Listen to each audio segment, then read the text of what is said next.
Hi everyone, it's Atuksha from Simple Crowdfunding, and in today's interview I've got Mark Afeeva with me from Danelise Homes. Mark, thank you so much for joining us. Not at all. Thanks for having me, Atuksha. It's a pleasure. You're very welcome. Mark, we're going to cover off quite a few things, but before we do that, I'm really keen for you to introduce yourself and your company. Sure. So my name is Mark Afeeva, and I am a London-based property investor, a practicing barrister, and also the director of my family's home care business. So my portfolio career spans many strands of London's economy, and therefore I've got a clear idea, I think, where the opportunities lie to maximize value and, I suppose, create that generational wealth that we're all looking to do.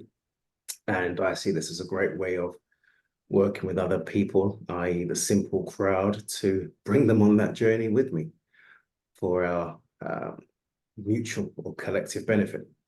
So I've been a property investor, I think, since 2005 is when I bought my first investment property. And it quickly became apparent to me that it was a great way of generating relatively passive income.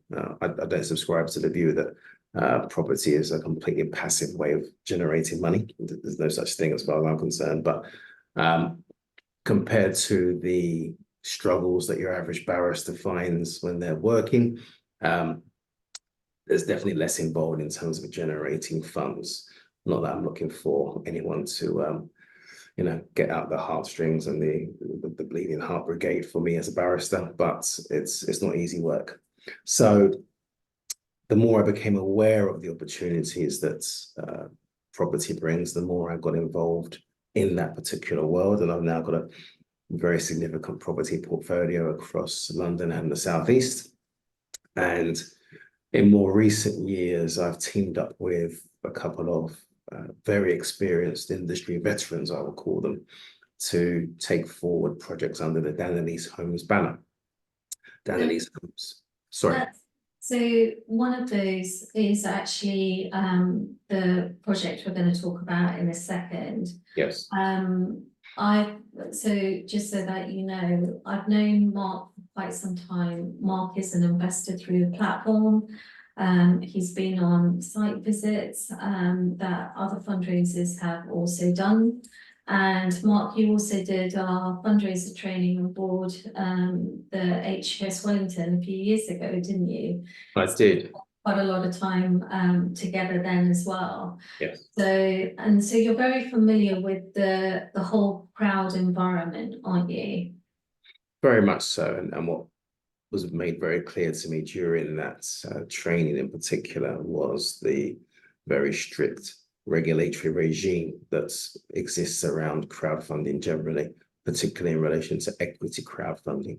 Quite rightly, because there are a lot of charlatans out there. And as a law-abiding barrister, doing things in the right way and abiding by rules and the laws is something which is ingrained in me. And therefore, it's something which I also fully endorse and embrace. And therefore, I'm very happy to be working with a platform like Simple Crowdfunding, who do things the right way and have the required permissions, etc., to undertake this activity as approved by the FCA. So let's talk about the actual project that you are bringing to platform. It's listed as coming soon at the moment. It's the Stafford Gardens planning opportunity. And this is a site in Caterham, isn't it? Can you tell me a little bit about this site and the history of that? Sure. So it's a brownfield site. It's 4 separate plots. Effectively, if you think of a square divided into 4 quarters, that gives you a general feel for the layout of the land. And it's in Caterham, which is located on the London-Surrey border. It's approximately 9 miles or so outside Croydon, if anyone knows Croydon, in south of London. It's a 2-acre site, 7-minute walk from Caterham station. So it's very sustainable. And if any viewers kept an eye on the general discussion in the newspapers and in the media, you'll be aware that the government is pushing really hard for brownfield sites in particular to be developed out in order to protect England's green and pleasant lands, i.e. the green belt. That particular desire to preserve the green belt and develop brownfield sites, i.e. sites that are already built on, is a really important factor in this area, i.e. Caterham, because Caterham sits in a local authority called Tandridge, and Tandridge has the honour of having the highest proportion of green belt land of any local authority in the country. 94% of Tandridge is green belts, and to all intents and purposes, therefore, it can't be built on. That's really substantial, isn't it? It is. There's only 6% that's brownfield and developed. So what that does mean is that the local authority is under a lot of pressure in terms of meeting its community's housing needs to approve sites which are in that 6%, which is brownfield and already developed. And thankfully, our site falls within that 6%. And this site and the planning, so let's talk a little bit about the planning. First of all, tell me what you are looking to achieve on the site. And then if you can then let me know where things are at with the planning process, that will be helpful. Sure. So I think I mentioned it's a 2-acre site, and we're looking to establish 2 blocks, which will amount to 42 apartments, supplemented with a terrace of 4 townhouses as well. So that's a total of 46 units. We have had a real journey on this project. It started in the fire of the COVID-19 pandemic, and we had situations, for example, where we put in a pre-application to get feedback from the council on what we were looking to do. We heard literally nothing for 7 months because the council suspended all pre-app activity. So that kind of delay is just one example of the challenges we've faced with this site. As I mentioned, Tandridge is essentially a very green local authority. Caterham is a very green area, and significant concerns were raised by the council's pre-app officer about potential damage by us to some of the significant trees that are on site. There's one TPO tree that's on site, for example.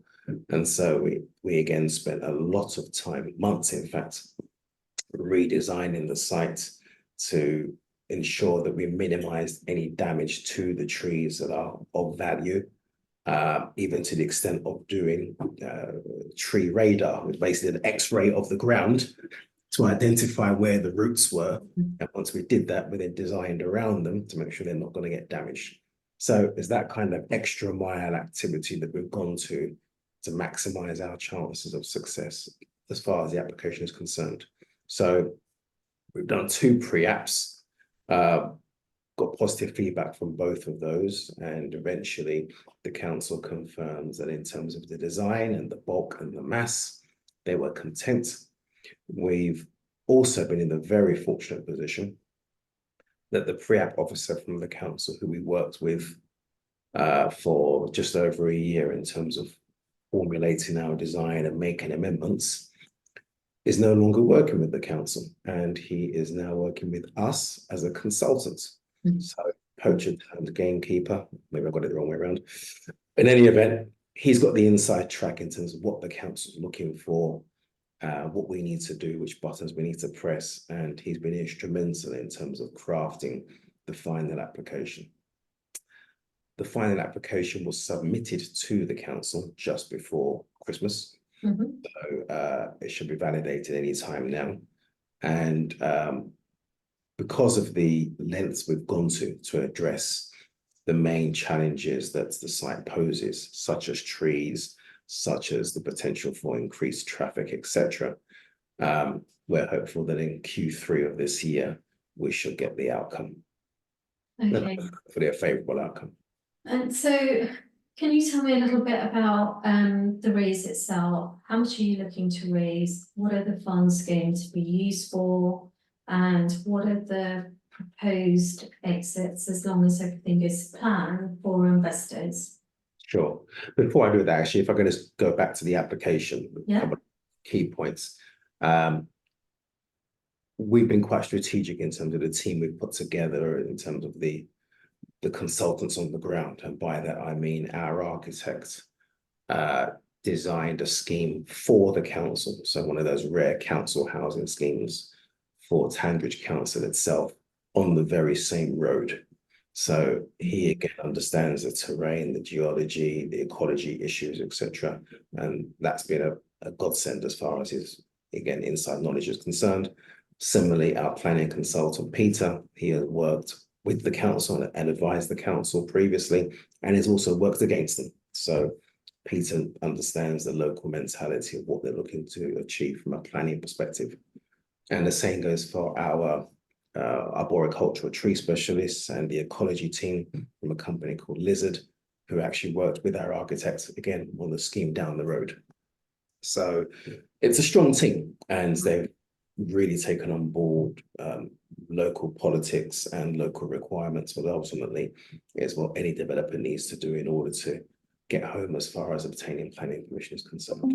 With a site like that, I imagine it is incredibly helpful to have specialists in those fields who have that specific background, because as you'd mentioned, it is a slightly challenging site for some of the reasons you've talked about. Yes. Such as the tree protection order and that type of thing. So having specialists is probably of great help there, isn't it? Yes, very Does much. it help sort of just navigate through some of these challenges? Yeah. Yeah, okay, that makes a lot of sense. So tell me about the raise itself and what you are looking to achieve. Yeah, so it's quite I think unique raise in terms of the crowdfunding space, because we're looking to achieve a minimum of 110k, a maximum of 600k. So Mark, can you tell me a little bit more about the raise now? So what is it how much are you looking to raise? What are the funds going to be used for? What are the projected returns for investors? So I spoke earlier about the opportunity to create generational wealth, and I'm not going to deceive anybody by saying that investing in this project is going to do that, but certainly it will form part of their involvement in the property ecosystem. And what we're doing is offering people the opportunity to invest in return for a 75% return on investment. Projected return on investment. Projected, yeah, very projected return, because it's property and it's planning, and things don't always go according to plan despite our confidence. We are looking to raise a minimum of £110,000 and a maximum of £600,000. And those funds will be used to meet some of the significant costs that have been incurred as part of the planning journey that we've undertaken over the last couple of years. Within those raise figures, if the raise generates sufficient funds, then our intention is also to take out an insurance policy, which would effectively mean that if we are unsuccessful in obtaining planning after an appeal, because we have to exhaust all avenues, if we don't get planning after an appeal, then the insurance policy will pay out investment back to them minus the cost of the premium. So we see it as a kind of win-win for everybody, in the sense that they get to work closely with us as far as our application is concerned, and seeing how it progresses, hopefully positively. But worst case scenario, if we are unsuccessful, then the downside is drastically reduced, effectively minimized, and everyone has learned positively from experience. So the downside is if the insurance policy is put in place. So the details of when the insurance policy would trigger, all of that information is available in the investment memorandum, and you've created a number of different flows, haven't you, as part of the investment pack that clearly explains when certain aspects are triggered, including the insurance policy.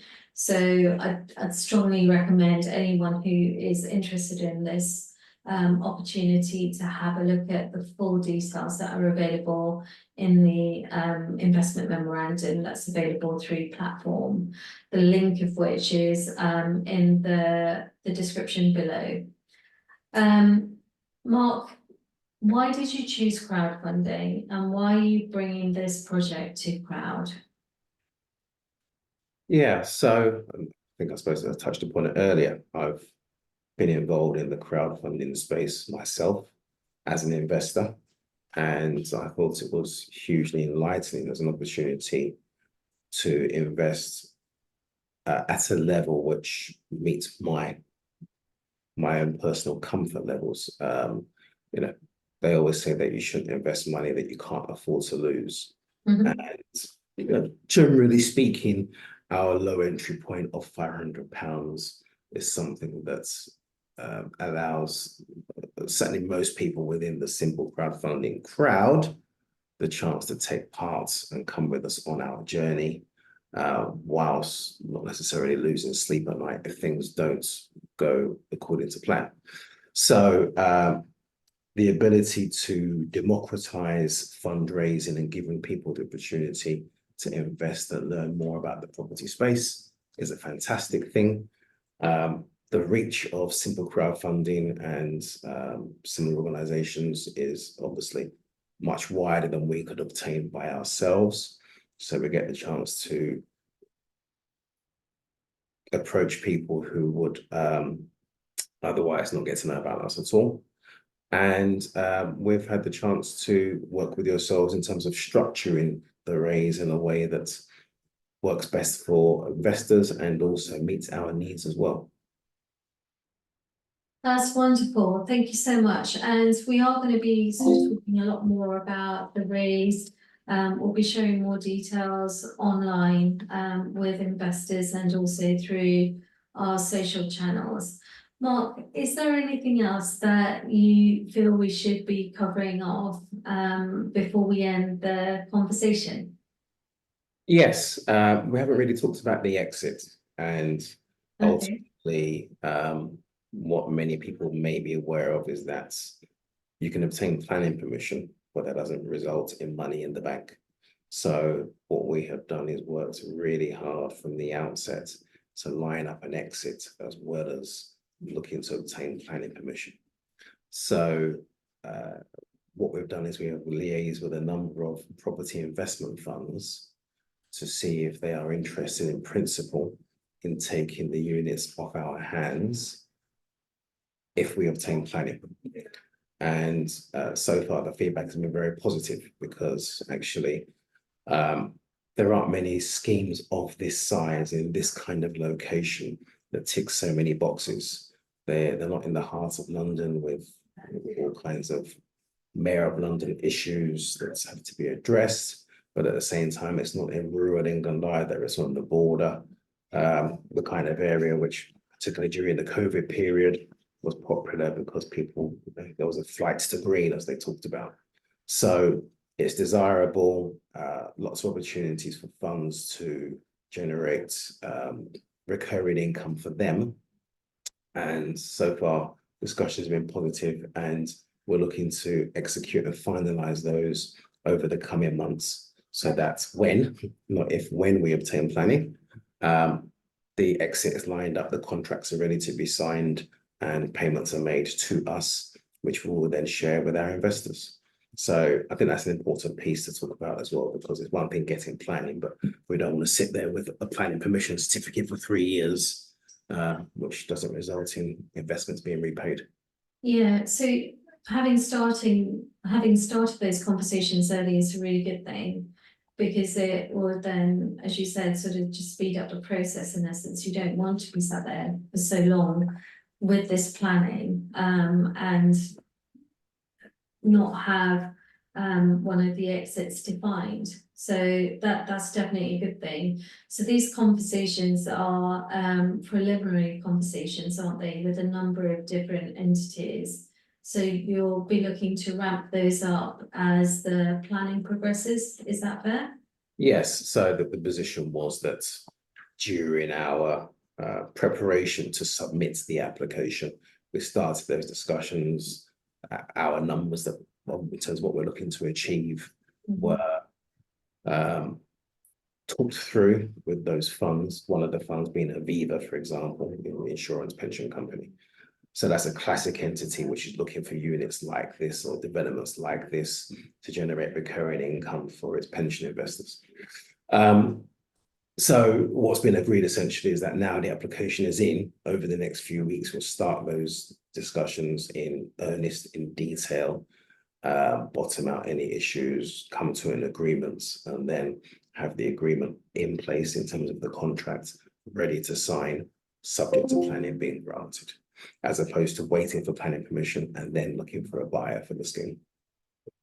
That makes perfect sense. Thank you so much. Is there anything else that you think we should be covering as part of this conversation? No, not at all. No?